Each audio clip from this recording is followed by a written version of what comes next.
ತೃಪ್ತರ ನಡೆ ಏನೋದು ಈ ಕ್ಷಣಕ್ಕೂ ಕೂಡ ಕುತೂಹಲ. ಅದರಲ್ಲೂ ಕೂಡ ಚಿಂಚೋಳಿಯ ಶಾಸಕರಾದಂತಹ ರಮೇಶ್ ಜಾಧವ್ ಅವರು ಏನ್ ಮಾಡ್ತಾರೆ, ಇವತ್ತು ಅವರು CLP ಮೀಟಿಂಗ್ ಬರಲ್ಲ ಅನ್ನೋದೇ ಹೆಚ್ಚು ಕಾಣಿಸ್ತಾ ಇದೆ. ಇದ್ರ ಬಗ್ಗೆ ಮಾತಾಡೋದಕ್ಕೆ ಸ್ವತಃ ಅವರ ಸಹೋದರ ರಾಮಚಂದ್ರ ಜಾಧವ್ ನೇರ ಸಂಪರ್ಕದಲ್ಲಿ ಜಾಯ್ನ್ ಆಗ್ತಿದ್ದಾರೆ. ನಮಸ್ಕಾರ ಸರ್. ಯಾಕಿನ್ನು ಶಾಸಕರು ಡಿಸೈಡ್ ಮಾಡ್ತಾ ಇಲ್ಲ, ಯಾಕಿನ್ನು ಕ್ವಶನ್ ಮಾರ್ಕ್ ಅಲ್ಲಿ ಇಡ್ತಾ ಇದ್ದಾರೆ, ಏನು ನಡೆ ಅವ್ರದ್ದು? ಸರ್ ನಡೆ ಅಂದ್ರೆ ಏನಿಲ್ಲ ಸರ್, ಅವರು ಬಹಳ ಎಮೋಷನಲ್ ಆಗಿಬಿಟ್ಟಿದ್ದಾರೆ ಸರ್ ಅವರು. ಯಾಕಂದ್ರೆ ಏನ್ ನಿರ್ಧಾರ ತಗೊಳ್ಬೇಕನ್ನೋದು ಗೊತ್ತಾಗ್ತಾ ಇಲ್ಲ. ಯಾಕಂದ್ರೆ ಇವರೆಲ್ಲ ಬಂದು ಮನೆ ಹತ್ರ ಬಂದು ಎಲ್ಲ ಮನೆ ಹತ್ರ ಬಂದ್ಬಿಟ್ಟು ಎಲ್ಲ ಗಲಾಟೆ ಮಾಡಿಬಿಟ್ಟು ಅವಾಚ್ಯ ಶಬ್ದಗಳನ್ನು ಉಪಯೋಗಿಸಿ 50 ಕೋಟಿಗೆ ಮಾರಾಟ ಆಗಿಬಿಟ್ಟಿದ್ದಾರೆ ಅಂತ ಹೇಳಿ ಎಲ್ಲ ಕೆಲವೊಂದು ಜನ ಬಂದು ಗೊತ್ತಾದ ತಕ್ಷಣ ಮಾನ್ಯ ಶಾಸಕರು ರಮೇಶ್ ಜಾಧವ್ ಅವರು ಇಲ್ಲ ಇದು ತಪ್ಪು, ನಾನ್ ಬಿಕ್ರಿ ಆಗಿಲ್ಲ, ನಾನು ಇದೇ ಪಕ್ಷದಲ್ಲಿ ಇದ್ದೀನಿ, ನಿಷ್ಠಾವಂತ ಕಾರ್ಯಕರ್ತ, ನಿಮ್ ಜೊತೆ ಇದ್ದೀನಿ ನಾನು ಅಂತ ಯಾಕೆ ಹೇಳಬಾರ್ದಾಗಿತ್ತು? ಯಾಕೆ ಇದುವರೆಗೂ ಕೂಡ ಎಲ್ಲಿದ್ದಾರೆ ಅಂತ ಗೊತ್ತಿಲ್ಲ, ಕಮ್ಯುನಿಕೇಟ್ ಆಗ್ತಾ ಇಲ್ಲ, ಎಲ್ಲರೂ ಕೂಡ ನಿಮ್ಮನ್ನ ಮಾತಾಡಿಸ್ತಾ ಇದೀವಿ, ಯಾಕೆ ಹಿಂಗ್ ಆಗ್ತಾ ಇದೆ? ಯಾಕಂದ್ರೆ ಮೆಂಟಲಿ ಬಹಳ ಡಿಸ್ಟರ್ಬ್ ಆಗಿಬಿಟ್ಟಿದ್ದಾರೆ. ಯಾಕಂದ್ರೆ ಮೊನ್ನೆ ನಮ್ಮ ಮನೆಯಲ್ಲಿ ಒಂದು ಕಾರಣ ಆಗಿದೆ, ಮದುವೆ ಆಗಿದೆ, ಮನೆಯಲ್ಲೆಲ್ಲ ಗೆಸ್ಟ್ಗಳಿದ್ದಾರೆ. ಅವ್ರು ಇದ್ದಾಗ ಈ ತರ ಮನೆಯಲ್ಲಿ ಬಂದ್ಮೇಲೆ, ಜನರು ಬಂದ್ಮೇಲೆ, ಮಾತಾಡಿದ್ಮೇಲೆ ನಾವು ಹೇಳಿ, ನಮ್ಮ ರಾಜ್ಯದ ನಾಯಕರು ಕೂಡ ಅವ್ರಿಗೆ ಹೇಳಿದ್ದಾರೆ ಈ ತರ ಮಾಡಬೇಡಿ ಅಂತ ಹೇಳಿದ್ರು ಕೂಡ ಈ ಜನ ಬಂದು ಈಗ ಮಾಡಿದಾರಲ್ಲ ಅಂತ ಹೇಳಿ ಅವ್ರಿಗೆ ಎಲ್ಲೋ ನೋವಿದೆ. ಆದ್ರಿಂದ ಅವ್ರು ಯಾರ ಜೊತೆ ಕೆಲವೊಂದು 2 ದಿವಸ ನಾನು ಸಂಪರ್ಕ ಮಾಡೋದಿಲ್ಲ, ನನಗೆ ಸ್ವಲ್ಪ 2 ದಿವಸ ನಾನು ಸಂಪರ್ಕ ಮಾಡೋದಿಲ್ಲ, ನನಗೆ ಸ್ವಲ್ಪ ಮೈಂಡ್ ಸೆಟ್ ಆದ್ಮೇಲೆ ಐ ವಿಲ್ ಟಾಕ್. ಸರ್ ಅದೇ ಪ್ರಾಬ್ಲಮ್ ಅಂತ ಅನಿಸ್ತಿಲ್ವಾ ಸರ್? ಮಾನ್ಯ ಶಾಸಕರು ಕ್ಲಾರಿಟಿ ಕೊಟ್ಬಿಟ್ಟಿದ್ರೆ, ಈ ತರ ಹಿಂಗೆ ಅಂತ ಕೊಟ್ಬಿಟ್ಟಿದ್ರೆ ಜನ ಕೂಡ ಅರ್ಥ ಮಾಡ್ಕೊಂಡ್ಬಿಡ್ತಿದ್ರು. ಅವ್ರು ಮಾತಾಡದೇ ಇರೋದೇ ಈಗ ಅದು ಮುಳುವಾಗ್ತಿದೆ ಅಂತ ಅನ್ಸಲ್ವಾ ಸರ್? ಈಗ ಮಾತಾಡ್ತಿ ಅಂದ್ರೆ ಈಗ ಮುಳು ಆಗ್ತಿದೆ ಅಂದ್ರೆ ಸರ್, ಈಗೆಲ್ಲ ಬಂದು ಇಷ್ಟೆಲ್ಲ ಗಲಾಟೆ ಮಾಡಿದ್ಮೇಲೆ ಮತ್ತೆ ಅವ್ರ ಹತ್ರ ಏನ್ ಮಾತಾಡೋದು ಅಂತ ಅದು ಒಂದು ಇರುತ್ತಲ್ಲ ಸರ್. ಅದು ಸರ್ ಈಗ ಪಬ್ಲಿಕ್ ಟಿವಿ ಮೂಲಕ ಜನ ನೋಡ್ತಿರ್ತಾರೆ, ಎಲ್ಲರೂ ನೋಡ್ತಿರ್ತಾರೆ.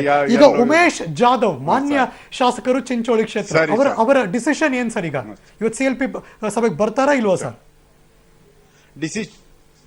CLP ಯಲ್ಲಿ ಬರೋದು ಯಾಕಂದ್ರೆ ಸ್ವಲ್ಪ ಇದೆಲ್ಲ ನೋಡಿದ್ರೆ, ಈ ಬೆಳವಣಿಗೆಗಳನ್ನ ನೋಡಿದ್ರೆ ನನ್ಗನ್ಸ ಮಟ್ಟಿಗೆ, ಯಾಕಂದ್ರೆ ಅವ್ರು ಇನ್ನು ವಿಚಾರ ಮಾಡಿ ನಾನು ನಿರ್ಧಾರ ತಗೊಳ್ತೀನಿ ಅಂತ ಹೇಳಿದ್ರು.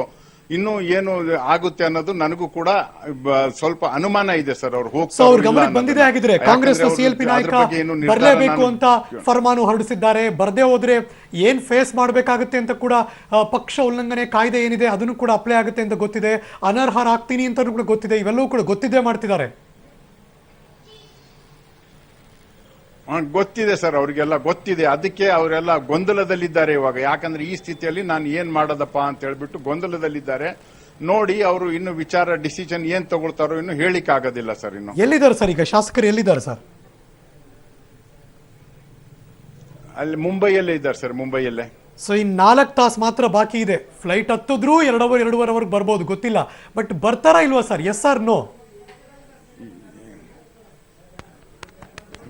ಬರೋದು ಅನುಮಾನ ಸರ್ ನನಗಂತೂ. ಯಾಕಂದ್ರೆ ಇದೆಲ್ಲ ನೋಡಿದ್ರೆ, ಯಾಕಂದ್ರೆ ನೀವು ಹೇಳಿದ್ರಲ್ಲ ಈಗ 4 ಅವರ್ಸ್ ಬೇಕು, ಅಲ್ಲಿ ಫ್ಲೈಟಿಗೆ 2 ಅವರ್ಸ್ ಬೇಕಂತ ಇದ್ದೀರಾ, ಅದಕ್ಕೆ ಸ್ವಲ್ಪ ಅನುಮಾನ ಸರ್ ಅದು. Right, thank you so much sir. ಮಾನ್ಯ ರಾಮಚಂದ್ರ ಜಾಧವ್, ಉಮೇಶ್ ಜಾಧವ್ ಮಾನ್ಯ ಚಿಂಚೋಳಿ ಕ್ಷೇತ್ರದ ಶಾಸಕರು ಸ್ಪಷ್ಟನೆ ಕೊಟ್ಟಿದ್ದಾರೆ. ಅವರಿಗೂ ಕೂಡ ಅನುಮಾನ ಇವತ್ತು ಉಮೇಶ್ ಜಾಧವ್ ಅವರು ಬರೋದು ಅಂತ ಅನ್ಸಿದೆ. ಅವ್ರು ದೊಡ್ಡವರು, ನಮ್ಮಂತಹ ಸಣ್ಣವ್ರ ಜೊತೆ ಅವ್ರು ಮಾತಾಡಲ್ಲ, ಏನು ಅಂತ ಅವ್ರ ಬಗ್ಗೆ ಗೊತ್ತಿಲ್ಲ ಅನ್ನೋ ಮಾತುಗಳನ್ನ ಬೆಳಗಾವಿಯಲ್ಲಿ ಮಾಜಿ ಶಾಸಕ ಫಿರೋಜ್ ಶೇಟ್ ವ್ಯಂಗ್ಯವಾಡಿದ್ದಾರೆ. ಸಾಹುಕಾರ ರಮೇಶ್ ಜಾರಕಿಹೊಳಿ ಅವರು ನಮ್ಮ ಸಂಪರ್ಕಕ್ಕೆ ಸಿಕ್ಕಿಲ್ಲ, ಜಾರಕಿಹೊಳಿ CLP ಸಭೆಗೆ ಅಟೆಂಡ್ ಆಗೋದು ನನಗೂ ಗೊತ್ತಿಲ್ಲ ಅಂತ ಸಿದ್ದರಾಮಯ್ಯನವರ ಭೇಟಿಗೂ ಮುಂಚೆ ಮಾಜಿ ಶಾಸಕರು ಹೇಳಿಕೆ ಕೊಟ್ಟಿದ್ದಾರೆ. ಸಂಪರ್ಕ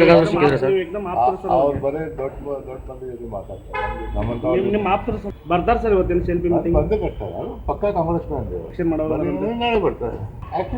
ಬಂದು ಬರ್ತಾರೆ. ಇದು true Congress man. DK Shivakumar ಹೇಳಿಲ್ಲ ಅವ್ರು ಗುಡ್ ಬಾಯ್ ಅಂತ. ಟ್ರೂ ಕಾಂಗ್ರೆಸ್ ಮ್ಯಾನ್ ಆಗಿ ಹಿಂಗೆ ಮಾಡ್ತಾ ಇದ್ದಾರೆ.